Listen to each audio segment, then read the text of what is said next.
Assalamualaikum warahmatullahi wabarakatuh. Selamat pagi. Salam sejahtera untuk kita semua. Perkenalkan, kami dari CGP Angkatan 10 Kabupaten Lahat. Saya Martinus Tonsai Bukit Bulana dari SMP Santo Yosef Lahat, dan di sebelah kanan saya Ayuti Ekasari dari SMA Negeri 5 Lahat. Dan di sebelah kiri saya Elsa Astriana dari SMP Negeri 1 Pulau Pinang. Pada kesempatan ini kami akan mendemonstrasikan modul 2.3 tentang kucing untuk supervisi akademik. Baik, pada siklus 2 ini saya Elsa Astriana akan berperan sebagai supervisor atau pengamat, dan sebelah kanan saya Martin akan berperan sebagai coach, dan di sebelah kiri saya Ayuti Ekasari sebagai coach. Selamat menyaksikan. Selamat pagi Pak Martin. Pagi Bu Elsa. Semangat sekali sepertinya. Ini udah biasa Bu, kalau saya selalu semangat ini Bu. Iya. Hari ini sesuai jadwal ya, Pak Martin akan melakukan coaching. Oke, benar. Coachingnya dengan Ibu Ayuti. Iya, dengan Ibu Ayuti. Jadwalnya setelah istirahat. Iya, benar, setelah istirahat. Oke, baiklah. Baiklah Pak Martin, semangat untuk coachingnya. Nah, tapi sebelum Pak Martin melakukan coaching, saya di sini akan melakukan supervisi. Saya di sini sebagai pengamat atau supervisi yang akan mengamati jalannya coaching yang akan dilakukan oleh Pak Martin nanti. Ya. Nah, sebelum Pak Martin melakukan coaching nanti, saya akan menyampaikan terkait dengan penilaian rubrik yang akan saya observasi nanti. Berkenankah Pak Martin untuk mendengarkannya? Ya, saya sangat berkenan sekali Bu Elsa. Baik Pak Martin, di sini rubrik penilaian yang akan menjadi acuan saya, yaitu yang pertama, bagaimana seorang coach itu memiliki prinsip kemitraan, proses kreatif, dan memaksimalkan potensi dari coachingnya. Dan tentunya Bapak juga sudah memiliki kompetensi dari coaching itu ya, saya rasa. Kompetensi dari coaching itu di sini yang akan saya nilai yaitu yang pertama, presence atau kehadiran penuh, mendengarkan aktif, dan melakukan pertanyaan berbobot, serta mendengarkan dengan teknik rasa. Dan juga saya berharap nanti Bapak dalam melakukan percakapan coaching bersama Ibu Ayuti menerapkan alur dari Tirta. Tujuan yaitu adanya tujuan, identifikasi masalah, rencana, dan tanggung jawab. Itu yang akan menjadi acuan dalam penilaian sesi coaching kita nanti, ya Pak? Oke Bu. Nah, sebelum itu saya akan memahami kembali terkait rubrik yang telah saya jelaskan tadi. Baik, Pak Martin, sebelum memulai coaching ini pertanyaan yang ingin saya tanyakan kepada Pak Martin. Yang pertama, kompetensi coaching yang mana yang akan Pak Martin kembangkan dalam proses percakapan nanti? Oke, baik Bu Elsa. Dalam percakapan nanti, kompetensi coaching yang akan saya kembangkan yaitu kehadiran penuh atau presence, lalu yang kedua mendengarkan aktif, dan yang ketiga mengajukan pertanyaan berbobot, serta nanti saya juga akan mendengarkan dengan teknik rasa. Seperti itu Bu Elsa. Oke, lengkap sekali ya Pak. Terus pertanyaan kedua, dari ketiga bagian tersebut, bagian mana yang nanti ingin Pak Martin amati secara intensif dari kegiatan coaching nanti? Oke Bu, baik Bu. Jadi untuk pada bagian yang akan saya amati atau diamati secara intensif itu adalah bagian yang mendengarkan aktif Bu, supaya saya bisa menggali potensi dari kunci saya, dan juga supaya kunci saya nanti bisa menemukan solusi dari permasalahan yang sedang dihadapinya Bu Elsa. Nah, selanjutnya Pak Martin, bagaimana penilaian Pak Martin terhadap yang akan kita kembangkan nanti? Oke, baik Bu Elsa, penilaian saya terhadap apa yang akan saya kembangkan ini supaya kedepannya saya memiliki keterampilan sebagai seorang coach dalam melaksanakan coaching untuk supervisi akademik di sekolah nantinya Bu Elsa. Yang ini terakhir ya Pak Martin. Oke Bu. Apa harapan dari observasi yang akan kita lakukan bersama ini? Oke, harapan saya nanti Bu Elsa untuk observasi ini yaitu supaya kunci saya nantinya dapat menemukan solusi dari permasalahan yang sedang dialaminya Bu Elsa. Begitu Bu Elsa. Oke, baik. Dia membantu coaching ya Pak ya? Iya, benar sekali. Ya. Baik Pak Martin, semoga nanti dalam proses coaching ini apa yang sudah Bapak sampaikan tadi dapat tercapai semua ya Pak. Untuk saat ini itu saja yang ingin saya tanyakan. Semoga percakapan kegiatan coaching nanti yang dilakukan Pak Martin dengan Ibu Ayuti berjalan dengan lancar dan sesuai dengan yang diharapkan oleh Pak Martin. Baik. Baik Pak, silakan nanti setelah istirahat ya Pak. Oke. Silakan melakukan coaching, nanti saya akan mengamati. Baik Bu, Terima kasih. Sama. Oke, selamat pagi Bu Ayuti. Pagi Pak Martin. Bagaimana kabarnya Bu Ayuti? Hari ini alhamdulillah baik Pak. Oke, baik Bu Ayuti, pada pagi hari ini kita bertemu kembali untuk ya mendiskusikan beberapa hal seperti yang Ibu Ayuti sampaikan beberapa waktu lalu bahwa hari ini kita merencanakan pertemuan untuk membahas ya sesuatu hal. Kira-kira apa itu Bu Ayuti yang akan Ibu sampaikan? Saya di sini Pak mau sekedar sharing Pak ya, untuk karena saya itu di sekolah yang memang inputnya siswanya sudah luar biasa Pak, jadi saya ingin membahas tentang kedisiplinan sekolah Pak. Lebih intinya kedisiplinan siswa. Oke, baik. Jadi Ibu akan ya berbincang-bincang terkait dengan kedisiplinan di sekolah Ibu ya Bu ya. Iya Pak. Menurut Ibu tujuan dari pertemuan ini apa Bu?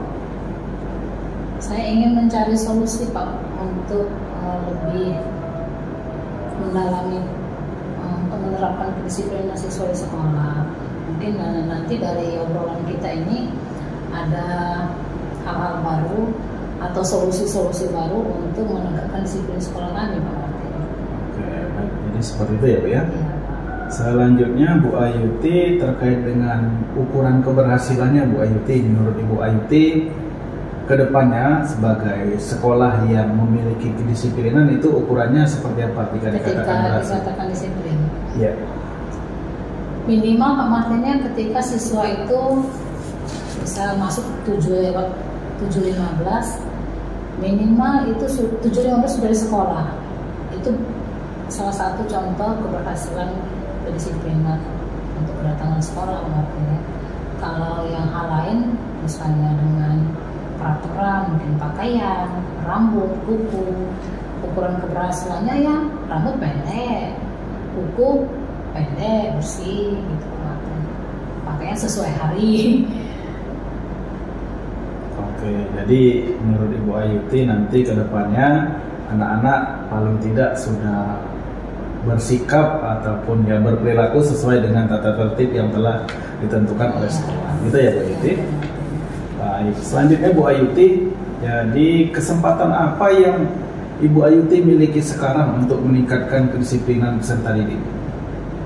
Ya, saya selaku salah satu tenaga pengajar di sana pengertiannya, salah satunya itu kita ini kan guru yang dicontoh pengertiannya. Jadi ketika kita ingin menegakkan satu disiplin, otomatis kita sebagai guru memberikan contoh yang baik dulu kepada siswa.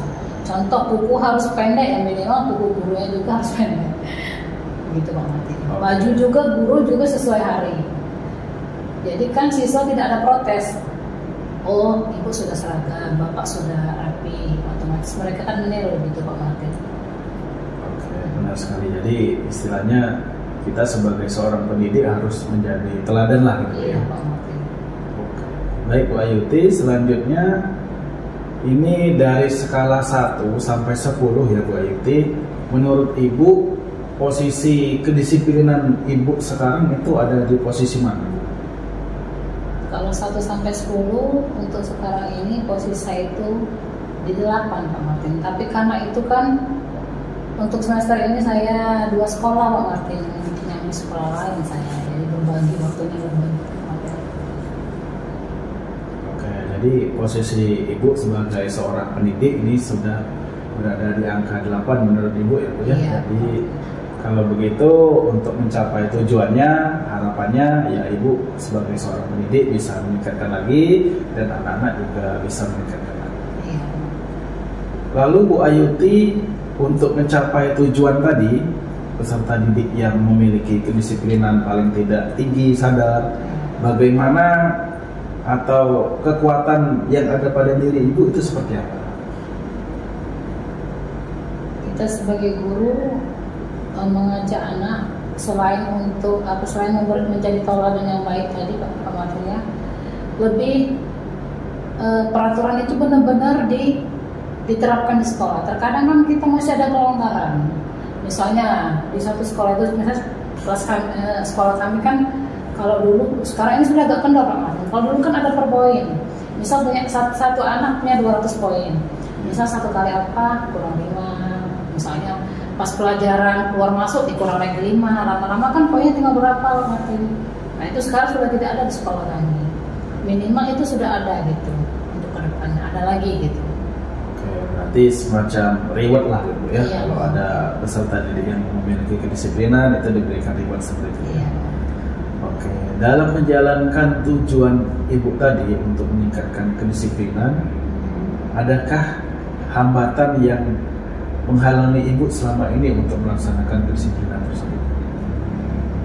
Kalau hambatan itu banyak Pak Martin, karena Banyak. kami kan memang ada yang bilang kami itu bengkel Pak Martin. Iya. Karena memang inputnya itu memang kalau mau dikatakan sisa-sisa sekolah itu kan salah.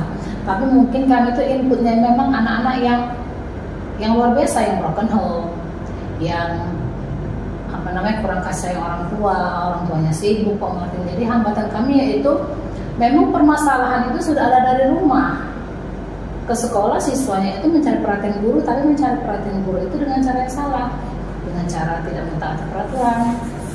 Harapan mereka guru memperhatikan dengan mereka kesiangan, keluar masuk izin pas pelajaran. Nah itu Pak Martin, hambatan kami itu memang itu sudah dari rumah gitu Pak Martin. Oke, jadi hambatannya memang dari anak-anaknya gitu ya, Iya, memang Pak. dari rumah kurang memiliki kesadaran gitu Bu Ayu Iya. ya. Lalu selama ini Bu, apakah sudah ada solusinya? Selama saya di sekolah kemarin ya, kalau solusi itu sudah, kalau misalnya siswa setelah direkap absen, alfanya sekian, itu ada pemanggilan orang tua atau wali kan. Siswa itu ada juga yang tinggal dengan nenek, ada yang tinggal dengan bibi gitu kan. Sudah ada pemanggilan Pak Martin untuk supaya orang tua atau wali tadi mengetahui bahwa permasalahan anak atau cucu atau ponakannya seperti ini. Terkadang siswa itu kan dari rumah berangkat Martin, taunya nggak nyampe sekolah, nongkrong di warung, janjian dengan kawannya dari sekolah lain seperti itu. Jadi tahunya orang tua atau wali di rumah tadi, anak-anak itu tak berangkat, dikasih duit jajan, tapi tidak nyampe sekolah. Di sekolah apa? Tiba-tiba dipanggil, kan bingung kan orang tuanya Martin. Seperti itu. Baik, berarti solusi ini lebih kepada kerjasama lah Bu ya, antara kerjasama. sekolah lalu kepada orang tua dan Iya. juga siswanya supaya bisa lebih menjalankan Iya, kedisiplinan. Pak Martin. Selanjutnya Bu Ayuti, ini terkait dengan rencana Ibu sebagai ya katakanlah warga sekolah Iya. untuk mencapai tujuan awal tadi dalam meningkatkan kedisiplinan. Apa rencana Ibu ke depan? Rencana ke depannya mungkin lebih berkolaborasi dengan rekan kerja, jadi bukan hanya wali kelas yang lebih menegakkan disiplin itu. Terkadang kan guru mata pelajaran ini karena merasa untuk disiplin siswa itu tanggung jawab wali kelas, tanggung jawab guru piket, tanggung jawab wakil atau kepala sekolah. Terkadang guru mata pelajaran ini tidak ikut andil Pak Martin. Jadi lebih merangkul guru mata pelajaran yang juga notabene ini punya tanggung jawab dalam sekolah itu Pak Martin. Oke, baik. Selanjutnya Bu Ayuti terkait dengan prioritas Bu. Nah, apa yang menjadi prioritas utama dalam peningkatan kedisiplinan? Prioritas utama kami Iya.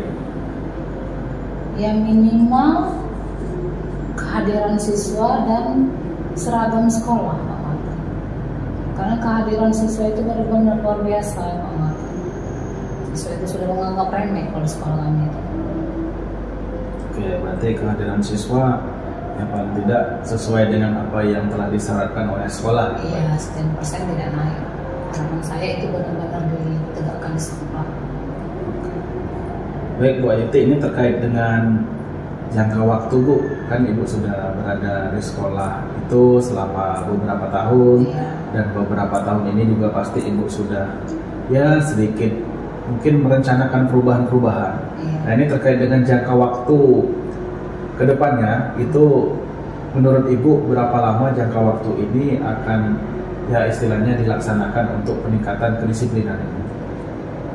Ya sebenarnya kalau masalah waktu Pak Martin, harapan saya dalam jangka pendek ini harus diterapkan dan berhasil. Apalagi siswa-siswa yang memang ada beberapa siswa kami itu Pak Martinnya dia tuh naik kelas dengan perjanjian. Jadi dikasih waktu 2 bulan, kalau 2 bulan tidak berubah, silakan cari sekolah lain yang semau dia, mau apa banyak, mau tidak masuk. Jadi minimal 2 bulan dari sekarang Pak Martin. Oke, baik Bu Ayuti.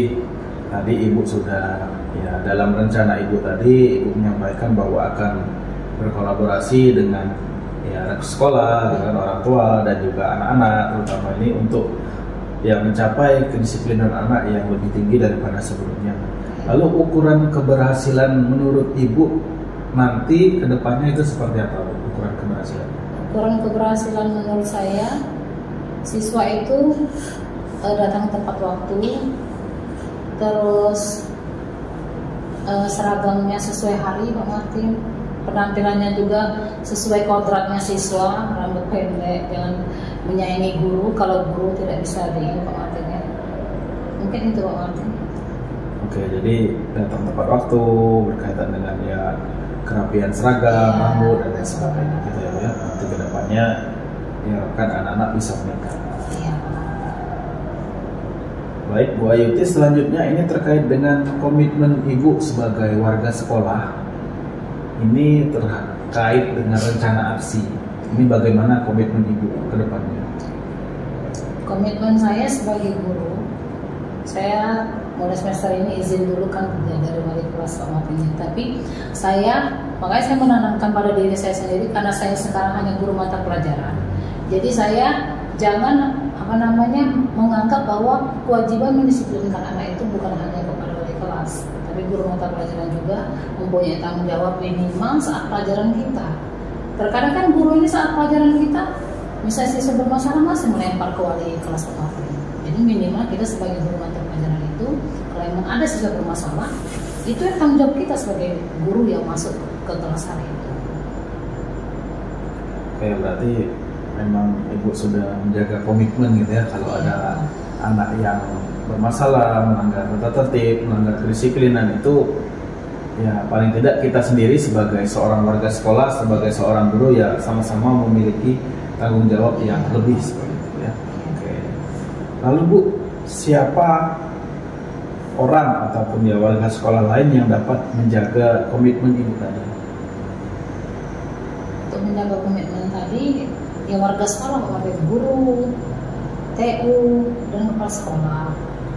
Oke, jadi intinya semua warga sekolah ini bertanggung jawab terhadap ya berkomitmen untuk istilahnya ya sama-sama meningkatkan kedisiplinan Bu ya. Yang sudah baik ditingkatkan, yang belum baik ditingkatkan menjadi lebih baik lagi. Gitu ya. Oke, baik Bu Ayuti, itu saja yang bisa kita obrolkan pada hari ini. Semoga apa yang telah kita bicarakan, apa yang telah kita sharingkan nantinya dapat ya paling tidak memberikan gambaran kepada Ibu sendiri sebagai seorang guru di sekolah Ibu di SMA Negeri 5, dan harapannya apa yang menjadi tujuan sesi coaching kita kali ini dapat tercapai ya Bu ya. Semoga SMA Negeri 5 nanti tingkat kedisiplinannya juga semakin meningkat Bu ya. Dan nanti lain waktu kita sambung lagi obrolan kita Bu, karena berhubung juga waktu juga yang memisahkan kita sambung lagi lain waktu. Gitu ya Bu Ayuti. Terima kasih. Oke, baik, sama-sama Bu Ayuti. Terima kasih. Baik ya, Pak Martin sudah selesai coaching dengan Bu Ayuti tadi ya. Iya, benar Bu, sudah selesai. Ya, saya tadi sebagai pengamat secara keseluruhan itu sudah terlaksana dengan baik ya Pak. Nah, kan tetapi kan sesuai dengan dari awal yang saya bilang tadi, kalau coaching ini berjalan sesuai dengan rubrik yang sudah kita bahas pada awal sebelum observasi tadi ya Pak. Ya, nah, di sini saya akan menyampaikan, apakah Pak Martin bersedia mendengarkannya? Baik Bu, saya bersedia Bu. Oke, baik.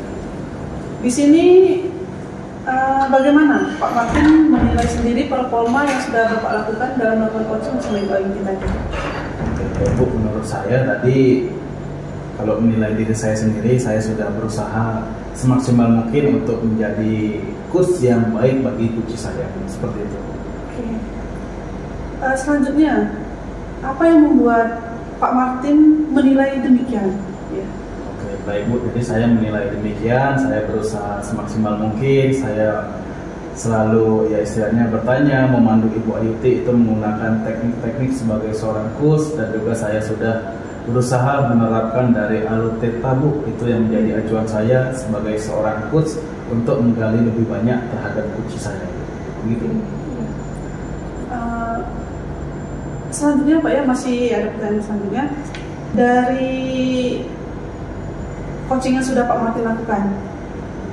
Kalau Pak Martin menilai coaching yang sudah Pak Martin lakukan itu sudah sampai skala berapa dari 1 sampai 10? Oke, baik Bu. Kalau saya menilai diri saya sendiri terkait dengan apa yang barusan saya laksanakan, menurut saya sudah berada di posisi 8 Bu. Menurut saya seperti itu, karena ya saya sudah berusaha, seperti yang saya sampaikan tadi, saya sudah berusaha menerapkan apa yang menjadi prinsip-prinsip sebagai seorang coach. Memang saya menyadari bahwa dalam percakapan tadi masih ada beberapa hal yang mungkin menurut saya agak kurang pas. Jadi saya menilai demikian Bu. Terima kasih. Oke. Baik, tadi Pak Martin sudah menilai sendiri. Pak Martin merasakan dan sudah menilai sendiri apa yang sudah Bapak Martin lakukan selama proses coaching tadi ya. Nah sekarang saya akan berbagi pendapat dari hasil observasi saya tadi saat saya melihat proses coachingnya. Nah yang benar saya sependapat dengan Pak Martin, kalau dalam proses coaching tadi alutitanya sudah tercapai, sudah terjadi ada di dalam proses coaching itu. Nah akan tetapi dalam menyampaikan pertanyaan yang sudah Pak Martin sampaikan itu sudah berbobot. Tapi saya masih sering mendengar Pak Martin itu melakukan pertanyaan-pertanyaan yang bersifat pertanyaan tertutup, seperti Pak Martin apa gitu. Nah kalau dalam proses alutita kan kita sedikitnya mengurangi pertanyaan-pertanyaan tertutup. Itu yang menjadi catatan saya. Yang kedua itu Pak Martin ya. Iya. Pak Martin itu menggali masalah. Nah, di sini saya melihat tadi dalam proses coaching itu Pak Martin itu sedikit sekali menggali masalahnya. Seperti yang anak-anak itu kok bisa, itu ada apa, kenapa, itu kurang digali lagi apa yang terjadi, begitu Pak Martin. Nah, untuk selanjutnya kalau seperti yang alutitanya itu Pak Martin sudah gunakan dengan baik, terus dengan prinsip coaching yang kehadiran penuh. Saya sebagai observer itu merasakan Pak Martin itu hadir penuh dalam prinsip coaching itu. Terus mendengarkan aktif, apalagi dalam mendengarkan aktif ini saya kira sesuai dengan kompetisi yang ingin Pak Martin capai dalam pra observasi kita tadi, itu sudah sangat tercapai di dalam Pak Martin melakukan coaching ini. Selanjutnya kalau untuk mendengarkan dengan teknik rasa, yang pasti saya sebagai observer Pak Martin sudah melakukannya dengan benar itu Pak. Dan yang terakhir ya Pak Martin, mendengarkan dengan teknik rasa itu saya sebagai observer sudah menilai Pak Martin itu mendengarkan melakukan coaching itu sudah melakukan dengan teknik rasa gitu. Nah kembali ke pertanyaan selanjutnya Pak, tadi kan tadi saya menanyakan, terus saya membagikan pendapat saya sebagai observasi, dan ada satu pertanyaan lagi nih Pak Martin untuk Pak Martin ya. Tindakan selanjutnya Pak Martin, apa yang akan Pak Martin rencanakan dan laksanakan ke depannya? Oke, untuk tindakan selanjutnya saya sebagai seorang coach ya, saya akan terus ya belajar, mencari informasi terkait dengan menjadi seorang coach yang katakanlah kompeten itu seperti apa, sehingga nantinya saya bisa menjadi coach di sekolah saya dan juga bisa menjadi coach bagi rekan-rekan yang ada di sekolah saya dan juga guru lain. Begitu saja. Oke, baik sekali ya Pak. Baik Pak Martin, saya kira dari hasil observasi saya sudah saya sampaikan, dan penilaian saya secara keseluruhan Pak Martin sudah melaksanakan coaching ini dengan baik. Terima kasih atas waktunya. Sungguh proses coaching yang kita lakukan dan observasi yang kita lakukan secara bersama-sama ini proses yang luar biasa bagi saya. Semoga kedepannya Pak Martin sebagai coach menjadi lebih baik lagi dan tetap berpegang teguh pada prinsip coaching yang tentunya tadi sudah Pak Martin lakukan, dan insya Allah kedepannya nanti akan berproses menuju yang akan lebih baik lagi. Begitu ya Pak. Terima kasih. Sampai jumpa di lain kesempatan. Saya akhiri, selamat siang ya Pak. Oke, Bu. Siang, Bu. Oke. Demikian demonstrasi kontekstual dari kelompok kami. Sekian dan terima kasih. Salam guru penggerak. Tergerak, bergerak, menggerakkan.